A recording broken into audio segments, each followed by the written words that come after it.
Check them tonight, tomorrow. There are discussion groups. There's going to be films of the lectures we've given already made available to you guys in a streaming form or YouTube or something. I'm not quite sure how to understand it. Computer's taking care of us. Looks good. I look good on I saw the little film. I look cool. Handsome. I was worried they'd just come out looking really bad. I'm hopeful now that it'll be fabulous. Anyway. Where are we? I thought I know for a lot of you guys, the last lecture I gave, especially if you hadn't been in the first two classes we had, must have just seemed completely mumbo-jumbo incomprehensible. What in the world is George Atwood even talking about? Wolves and castrations and Freud being right but wrong and upside down and inside out and all that. So let me just summarize it in the simplest possible terms, and I've even got what I call a famous Atwood chart on the board. Every once in a while I'll have something comes to me in a simplified chart, and I like to just put it up there. It's famous only in my mind. It's not famous to anybody else. But it's my way of contrasting what happens inside of a strict Freudian world of thought, using Freud's case studies as a window into that world, and what happens in a world of thought that arises from a phenomenological point of view. Okay? Let me return to my fantasy. Remember, I'm Dorothy. You guys are the other characters in The Wizard of Oz, except I've changed the thing. We're on a road. There are boulders in the way. We're trying to get to the shining city of phenomenology in the distance, glowing. Big, ugly rocks are there, and there are sharpshooters and ugly goons ready to hit us with sticks when we try to come by. This is just my fantasy image trying to really characterize phenomenology by comparing and contrasting it with the forces in our field that oppose it, and render phenomenology, which ought to be the mainstream central focus of abnormal psychology, without any doubt in my mind, but instead renders it a very peripheral, very minority viewpoint. It shouldn't be. But the world is crazy sometimes. And things that should be aren't, and things that shouldn't be are. Anyway, so the way I've got it pictured in my mind, there are four enormous boulders. I'm talking about the first one right now. The obstacles that can be grouped under just the simple phrase, the theoretical assumptions that are made.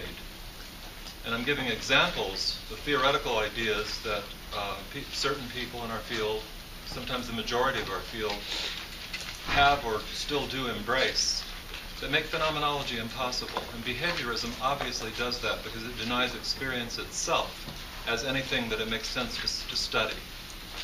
Okay, behaviorism says we can only study that which is physically objective, so that's why they study behavior. Cognitive behavioral therapy is a kind of hybrid of a partially very, very superficial phenomenology. It does look at thought patterns, which are part of a person's subjective world, but it does so in a way that still is dominated by the legacy of classical behaviorism. It's very much here and now centered. It doesn't investigate the embeddedness of what a person shows us or what a person is undergoing in the context of that person's life as a whole, as it's been experienced. It instead zeroes in on very particular patterns and tries to modify them, recondition them. I gave you examples of that. So behaviorism and its descendants are anti-phenomenological. Some of them, behaviorism itself is radically anti-phenomenological because it denies experience. CBT is profoundly anti-phenomenological, but it sort of allows a little bit of experience in the back door, but doesn't do anything interesting with it. Freudian psychoanalysis is also anti-phenomenological. It doesn't go as far as behaviorism by denying consciousness. Consciousness is regarded as an important part of psychological life. But what Freud does is become obsessed with what's hidden, what's missing, what a person is concealing from you as the analyst, from himself as the patient. There's an obsession with finding what's disguised, as opposed to dwelling with what's expressed. And I don't have these written on the terms written on the board, but I'm just going to say them. They're not on the test. Don't worry about it, please. I may have mentioned it before anyway. But you can The word hermeneutics is a philosophical term that means having to do with interpretation, the principles of interpretation, how interpreting meaning, any set of principles that allow a person to interpret meanings of one category or another would be called a hermeneutics. Important thinkers who have studied Freud describe his interpretive approach, his attitude, as a hermeneutics of suspicion. That means that when you're interpreting the meaning, what you're suspecting that something, you're suspicious of your patient. You're suspicious of what the patient shows you. If you're given a dream, you're suspicious of its manifest content. What are you hiding, dream? Or what are you hiding, patient? And the most important work we do is to dig down beneath the disguise and find out what is being hidden. Sometimes a person is hiding things from himself, including the act of hiding it from himself. That's called repression in Freudian psychoanalysis, okay?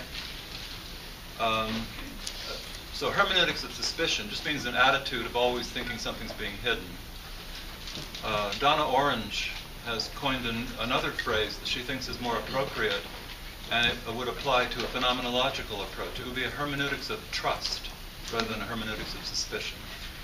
That your fundamental point of departure would be to just look at what is given to you, the person's actions, words, descriptions of his or her experiences, not assume that there's automatically, inevitably, universally going to be something hidden.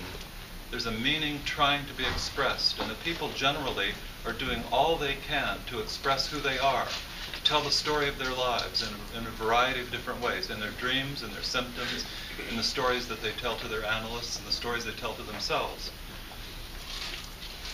But when I say, so you have a trusting attitude, but a phenomenologist is not naive. He knows some people are liars.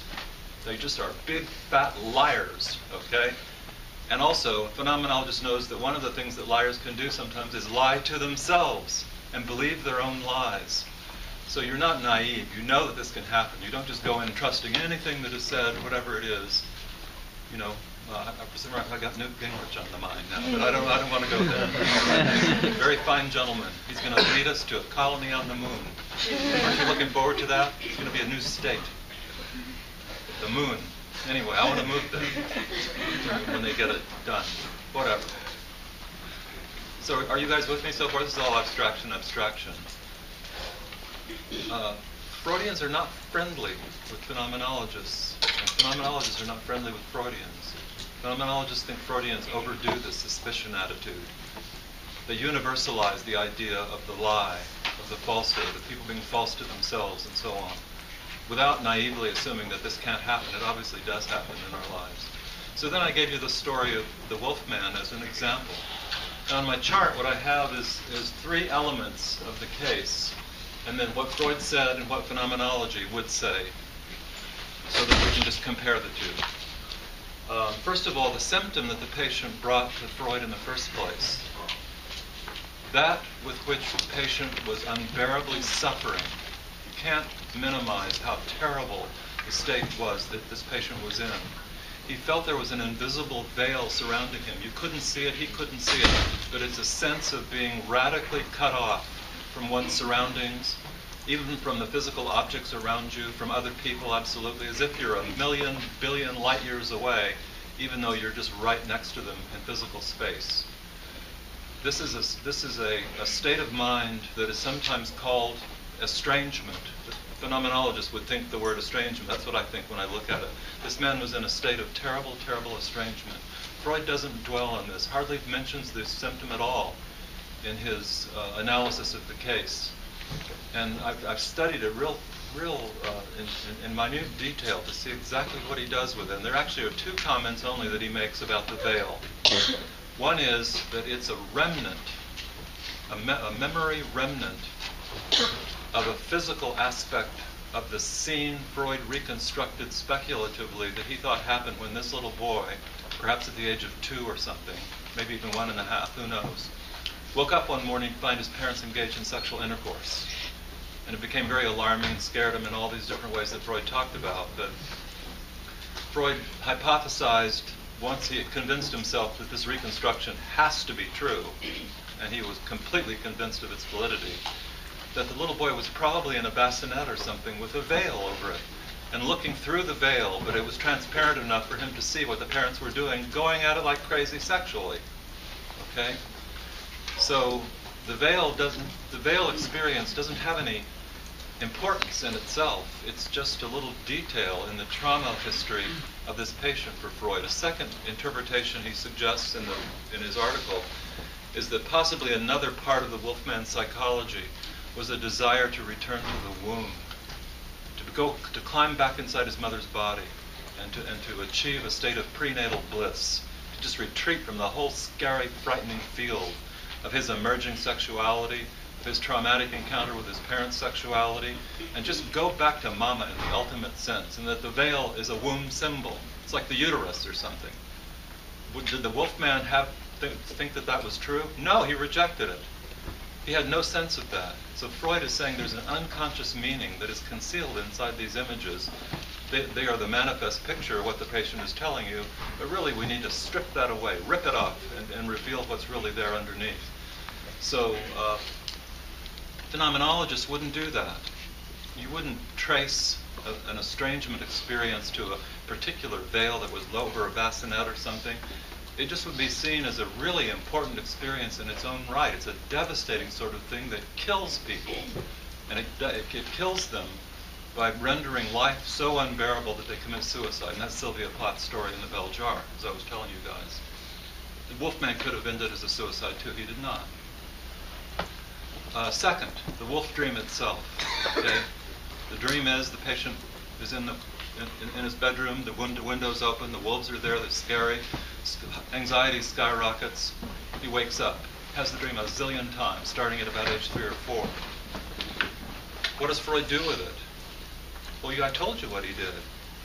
He figured out in a convoluted set of speculative explanations how an initial experience of witnessing the parents in sexual intercourse with each other came together in this child's mind because of his love for his father, as indicating without any doubt that he, the patient, the little boy, the wolf dream guy himself, was destined, if he loved his father, to have his penis chopped off. That he was facing the imminent threat and certainty in view of his love for his father, that he was to be castrated. And what gave him that idea? A view of his mother's obviously castrated state. Women don't have penises. What happened to them? They were chopped off. Although my daughter said they were burned off rather than chopped off, which is childhood logic and childhood imagination, like I was telling you last time. So what the dream is doing then, it's sort of like piling disguise upon disguise upon disguise to hide something from this little boy, that he's afraid by virtue of his love for his father, he's destined for castration. It's transformed into something that doesn't look like that at all. Wolves in a tree? Who would have thunk it? You would never think it, but dreams are like that. They hide what they're about. What does a phenomenologist say? There isn't a definitive thing he would say, but I'm just telling you what I think. If I have a patient who comes to me with a dream like this, and I've had plenty of patients who have come to me with analogous sorts of images from their recurring nightmares going all the way back to childhood, I see it as a sign of a world, an emotional world, in which there is some kind of terrible, deadly danger that this child is constantly facing. Why would he dream about the danger of these wolves pouncing in and tearing him to shreds unless there was something scaring the hell out of him? The dream is not about castration. It's the destruction of his entire self is what's at stake. I would trust that. So that the picture of the childhood world, this is a world that made a child feel he was in danger of being completely annihilated. That's what the dream image says. Castration means you lose one part of your body. And Freud made a big deal out of that, and it's a very pivotal concept in his theory of so-called psychosexual development. I think it's possible that a person could end up under various conditions with a terrible fear of castration, but I would hesitate to give it a universal application the way Freud does. And annihilation anxiety is not about losing a part of your body, it's about losing all of your being completely. That's the way in which I see this dream. Also, the word predatory comes into my mind as I think about a dream like that. These are predators, these wolves in the tree.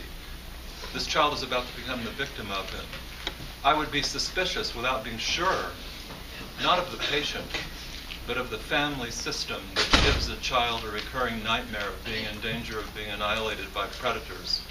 Were his mother and father and perhaps older siblings predators, emotional predators, making use of him, draining him dry, treating him in a way that made him feel like he was being annihilated as a person? I think it's in that realm that I see it. The third detail is the delusion that the patient ended up with. You can tell that something went terribly wrong in Freud's therapy, because why would the patient go into a psychotic state after it was over if the patient was cured? It doesn't make any sense. The psychoanalytic literature on the Wolfman study by Freud generally praises Freud and celebrates his genius, and I just find hardly anyone sort of says, what about the elephant in the room? Freud treated the patient, and then he went crazy. The craziness took the form of a delusion that a doctor had drilled a hole in his nose. What do the Freudians do with that? Well, we know what they did because I've read the article from Ruth MacBrunswick, one of Freud's students, who treated the patient in England when he got there. And she said, what a breathtaking indication of Sigmund Freud's unparalleled genius, this delusion of a hole in the nose. Not what the hell went wrong in Freud's therapy that he made the patient into a paranoid, but more it's like she just thought, my God, this is really it. And why? Because a hole in the nose is, from a Freudian point of view, a transparent castration image. The nose is a phallic symbol. Freudians believe that anytime the nose appears in a man's dream or a woman's dream, it's an allusion to castrate, it's an allusion to the penis. So whatever's happening to that nose is happening to somebody's penis, or there's going to be a fear that it would be true. There's so much wrong with this idea that this is a sign of Freud's genius. If Freud was really right, first of all, about the castration anxiety to start with, then the way I think dreams work and symptoms like this work, the dream should recede and stop and not still be happening. The sign that the dream is still happening and happening and happening and happening says something about what its concerns has not been taken care of, not been transformed by self-knowledge, by working through the emotions. I flash a little bit on one of my patients who you'll hear much more about in later classes here. I end up calling her Jean. She was a multiple personality. She had a recurring dream over and over and over again, beginning in early childhood with her, where she was burned down to just isolated little fragments of her former self. Hundreds of dream experiences of being burned alive in a train station. When she and I came in our work clinically with each other over a period of years to really complete a kind of processing of vast, vast early trauma, emotional trauma. I'm not going to go into the details of her story, but it was a nightmare. That dream stopped, and it never occurred again. And I've known her for 40 years now since then. It never comes back. The Wolfman's still here dreaming about it, so it says something's wrong there. Thanks, man. Also, Freudians believe the nose is a phallic symbol, so whatever happens to it is happening to somebody's penis, or in reality, in memory, or in emotion, in imagination. We don't have to accept that that's right necessarily. Just because they say it's right, that's the Freudian world for you. But what Freudians say is it's never just completely wrong if you really study it more deeply, and we do have to study him. And I think there might be a partial truth in what Ruth MacBrunswick was getting at. Let's see if I can sum this up too. And I don't want to dwell too much longer on this. She says it's a transparent castration image displaced anatomically upward from the genitals to the nose. Shows Freud was a genius. So again, she's reading in an unconscious meaning. She's not staying with the patient. The phenomenologist hears that and looks at this man. He's walking around with a mirror all day, every day, checking out this hole that he sees in his nose, going right through his nose. And it's freaking him out. It's terrifying him. And he suspects he's seeing that it's slowly enlarging and enlarging and enlarging. What does a phenomenologist do with an image like that? Well, my thought is this. The annihilation of this patient has commenced. It's begun. There's a rent in the fabric, like a tear in the fabric of his selfhood, symbolized by the hole that has been somehow produced by the action of an evil doctor, drilled right through his nose. If it expands and expands and expands, then he just opens up into being a void. He's nothing. So I see it as the beginning of the annihilation that the wolf dream also symbolizes the threat of. So it's still in that realm. Second thought. There might be something to the idea there's an allusion to castration here. in that a lot of times if you have the central image of a nose in a delusion or a dream, there's reason to think it has to do with a person's feeling about his own masculinity. And so I don't know what you guys think of my saying this and everything, but what happened with Freud is Freud came to his conclusion about the dream. He forced the patient to accept it. The patient said, no, fuck you, Freud. Freud said, yes, you're resisting. Finally, I'm going to not see you anymore. We're at the end. I'll see you for 6 more weeks. The patient says, okay, you're right, Freud, you're right. So the patient caved in. The patient was fighting a battle for his own opinion and his own judgment. Freud prevailed. The patient capitulated. There was a complete and total surrender. I think that's the key for understanding what happened, that there was an injury by Freud of the patient by insisting upon his point of view, completely in dismissing and invalidating the patient's own reality, his own opinion and sense of what was what. The patient caved in. In a sense, metaphorically, he castrated this patient. The patient was trying to be a man and stand up for himself and say, God damn it, this doesn't make any sense. I don't remember that. I don't think this is true. Freud said, yes, it is. The patient caves in. So, in a sense, the masculine self-assertion is surrendered, given up. Metaphorically, that's a castration. And I picture these things vividly in my mind. It's as if Freud said to him, you have to give in, or I'll never have love for you again, never have respect for you again. It's implicit. And the man pulls his penis out. Freud's got the chopping block, and the man allows himself to be castrated by virtue of the surrender that was taking place then. Okay? Now I have a question on the board here. Wasn't Freud strangely metaphorically right, and didn't he castrate the patient? Sometimes the images of castration, the anatomy, is really a metaphor of emotional experiences that we're having. And I think that there's a lot of evidence. I'm just saying this to you. I invite you to maybe study this, get the book that has all the different studies in it sometime if you want. There's a lot of evidence. It's indirect, but it's compelling to me that the theme of the Wolfman's life growing up was that in order to hold on to anyone's approval, affection, acceptance, it was necessary for him to conform and comply and surrender to performing whatever they wanted from him. There's some evidence that there was sexual abuse from an older sister. I don't know the details on what his mother and father did, but I know that sometimes parents can emotionally exploit their children just to an amazing degree. And that in order for the child to maintain a secure feeling of connection, it's necessary for him or her to surrender to that exploitation. I think it's like that. These were predators who were eating their child, is basically it, emotionally speaking. So, and that's the kind of direction one might take approaching it phenomenologically. Just really saying the Wolfman's not disguising anything. He's trying to tell you about a desperate struggle. I don't remember if I said this to you guys last time, but the final outcome of the case was the Wolfman did get better. The delusion of the hole in the nose disappeared, and he went on and led a limited little life in England for decades more after Freud's death. And then finally he died too at age 70 or something. And I was interested to read in his own autobiographical essay, The Wolfman, that looking back, although he considered the most significant achievement of his life to have been a partner with Freud in exploring the early sexual development of human personality in his own case study, he really thought that Freud's theory of what the dream meant was just BS, just not even right. Freud was just wrong about it from top to bottom. And that fits to me with the idea that the hole in his nose disappeared and he was whole and intact again. He recovered his own judgment, in other words. So it's just really very interesting. If he had kept on saying that Freud was really right and it was really brilliant and really helped him and all of that, I would have wondered how the delusion would have disappeared, or why would it? It would still be there probably, because it was a vivid, concrete sign of having been hurt by an evil doctor. That evil doctor was Sigmund Freud. Wolfman himself didn't want to see that, though. So it's an interesting struggle. He still was in that position of compliance with him. Okay? So there, Atwood's famous chart. Back and forth, comparing, contrasting the two. Now we're on the road again, okay? Let me pull this down just a little bit. This one? Yes.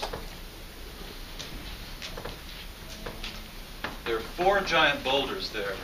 The first one is theoretical ideas. I'll just touch one other example of the kind of thing I'm talking about without dwelling on it. I don't have this written on the board or anything, but you could say I'll use a term you're not familiar with, any monothematic theory of personality will have to ultimately be anti-phenomenological. What does monothematic mean? It means any theory that sort of says it can nail down the essential content of all universal human experience and overly particularizes one specific emotional theme to the exclusion of other ones. This is boring and abstract, but let me just say it anyway. Freudian theory, like each of the great theories has kind of a central emotional theme that it specializes in. In Freudian theory, its greatest emotional theme is conflict. Freud sees people as beings that are at war with themselves constantly. And his whole theory is kind of predicated on that notion. So the great emotional theme, the great picture of human nature is sort of a picture of man in conflict with himself.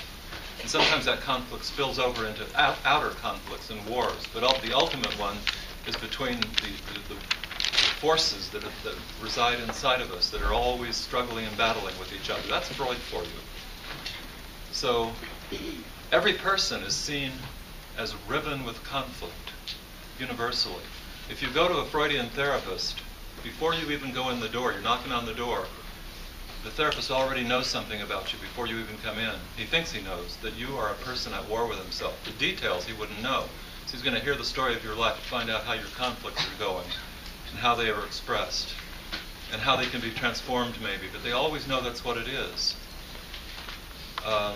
Another theory we can sort of juxtapose to Freud would be Jung's theory.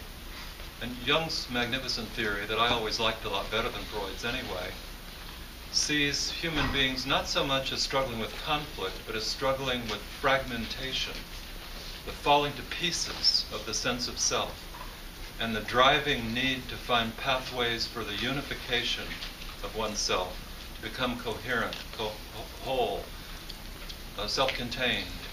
So the great emotional theme in Jung is like fragmentation and the search for unity. If you go to a Jungian therapist and knock on the door before you can go in, they know in advance, because it's part of the presuppositions of the approach, that you are a person in fragments who needs to become whole, needs to become unified, needs to bring the various aspects of yourself into a new coherence, cohesion of some sort. That's Jung for you.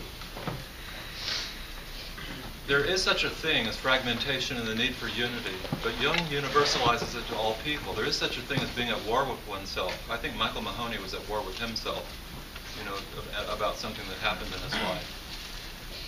But not everybody is fragmented and needing unity, and not everybody is at war with himself. You have an overly specialized kind of focus, a kind of circumscribing of what is a human possibility. If you instead we move on into another great system of personality theory, Alfred Adler, early rebel against Sigmund Freud, and went on to develop his own system called individual psychology. But inside of it, there's a tremendous overemphasis on a particular emotional theme, and it has to do with the striving for power, mastery, and superiority, and the need to overcome painful feelings of weakness, deficiency, and inferiority. That's the kind of universal dimension in Adler. Now, some people, their life themes, their personalities, their whole histories do end up magnifying that kind of complicated set of experiences. But not everyone does. But if you're an Adlerian therapist, everyone is assumed to be that way. So these are monothematic theories. They have one emotional theme, they apply it to all. A phenomenology is I don't know, I need a corresponding word, polythematic, multi-thematic, I don't know what it would be. But you don't define beforehand what somebody's theme is. If you go to a phenomenologist, they don't know what your theme is going to be. You have to come in and start talking to them. Maybe they'll find out that you're at war with yourself, or you're a fragmented person needing to become whole, or whatever it is, okay? So that would be another aspect. Theoretical ideas that hem us in, stop us, obstruct us from just looking at a person, understanding his or her world as he lives it, as she experiences it, finding the unique theme that has arisen in this life and investigating the historical details, the context of experiences that will help us understand what that is. That's boulder number one. There probably are all kinds of other examples I could give of theoretical ideas that would also illustrate that. But what I want to do is imagine we finally get past this and we move on to the second immense boulder. That's what I'll start now. And we can just describe it as being this, the medical model, or the medical diagnostic perspective. Okay? I'm going to carry on about this. I have another fantasy I want to share with you. And what I'm going to tell you about right now, by the way, I want you to go to my personal website, worldwideweb.georgeatwood.com. But what you can do is just Google the following: Men on Hooks, Atwood. Put Men on Hooks in quotation marks and put Atwood after that. You'll go right to my website on to a particular, rather wonderful little production that I give there, and I'll talk about it as we go along. The medical model. What is the medical model? What is the medical diagnostic perspective?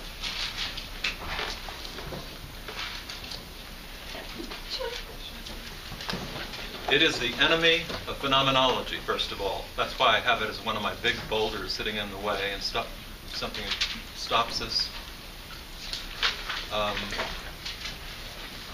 What I can do is give a kind of abstract description of the creation of a medical diagnostic system of categories. And then I'm going to illustrate how it obstructs phenomenology and is the opposite of a phenomenology. To diagnose a person is the opposite of a phenomenological exploration of a person's world. This first part is real abstract. Bear with me, and then I'll give real concrete examples like I usually like to do.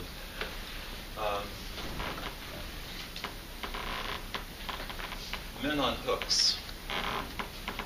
Maybe I'll tell you just briefly what that is. I had a fantasy about the creation of the diagnostic system some years ago, like a daydream, almost like a dream, actually. This is going to sound really strange to you guys. My picture was of these men. They're all men. There are no women. Just men for sure. Sexism is probably part of it somehow. And they're hanging on these immense hooks up in the air, these guys. And they're looking down into a pit that has a sea of humanity in that pit. Tons and tons and tons of people. And above the men, there's a golden globe in the sky. And inside that golden globe is a perfect person. It is a figure that personifies and embodies the ideal of absolute mental health and normality. So there's a floating, glowing, perfect man in the sky. And then down below, you have just ragtag humanity going about their business. And you have these men on hooks looking down on these people that are in the pit. Are you with me so far? You'll see how the fantasy works with my idea. But on my website, one of my students in this class years ago fell in love with this particular fantasy that I had, and she paid $1,000 to an artist friend of hers to paint a picture of these actual men on hooks, hanging there and suspended in space with the Golden Globe man above them and the sea of humanity below. And so you'll see a reproduction of that picture. Enjoy it, please. It's wonderful, I'll tell you. And I give a little essay that goes with it that is about the formation of the medical diagnostic classification systems.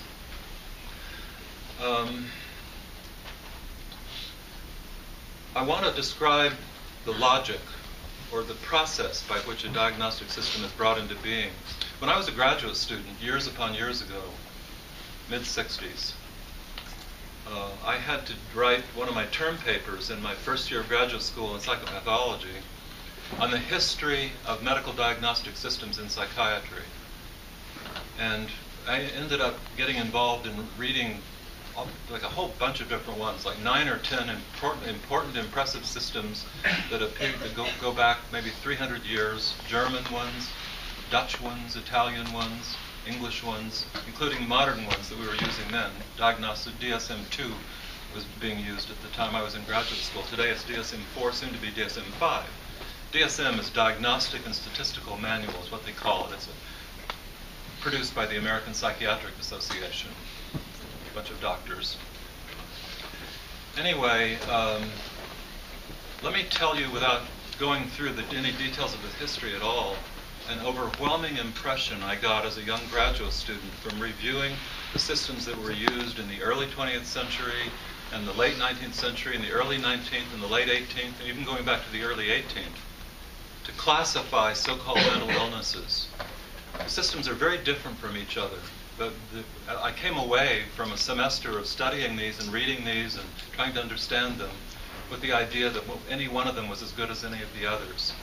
That there's an inherent arbitrariness to how you divide the pie up. There isn't really any science behind the whole thing. These are just arbitrary systems, but they're not used in an arbitrary way. They're used in a way that defeats the aims of phenomenology, which is what I want to talk about more. So let me give you the abstract now, and see if you can flow with me. Try not to fall asleep. I know these abstractions are hard to take. I had written the phrase, stages in the genesis of the medical diagnostic system. These stages would be followed by any of the systems for the last 200 or 300 years. It applies to the DSM now. It applies to other ones that have been proposed. Something like this. First, those who create the systems, the men hanging on hooks, that are the ones that I picture in my fantasy, propose, posit, postulate, just words that all mean the same thing more or less, the existence of an ideal standard of normality, that there is, they believe that there is such a thing as mental health, that it makes sense to say there is a mental health standard, there is a standard of normality, it's real. Any particular person may not embody all of its features, but nevertheless it makes sense to think about that. They don't define exactly what it is, it's only vaguely entertained, but it's believed in, and that's part of the process here. You have to have that to start with. If nothing is normal, then it makes no sense. If there is no concept of normality, then how can you have a concept of abnormality? You can't.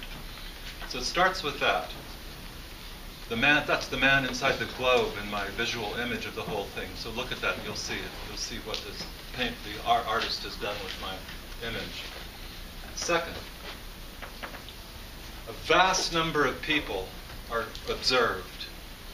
They're saying things, doing things, moving around, engaging in various kinds of actions, having various kinds of experiences.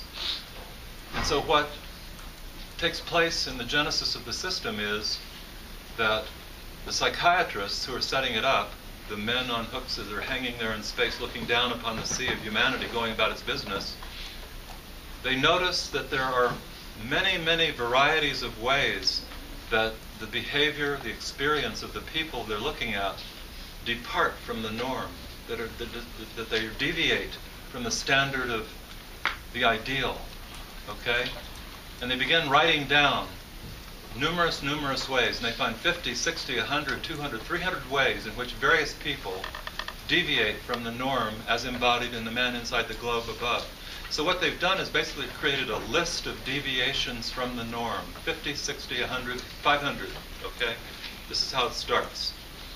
Then, as they continue to observe people, they note something else.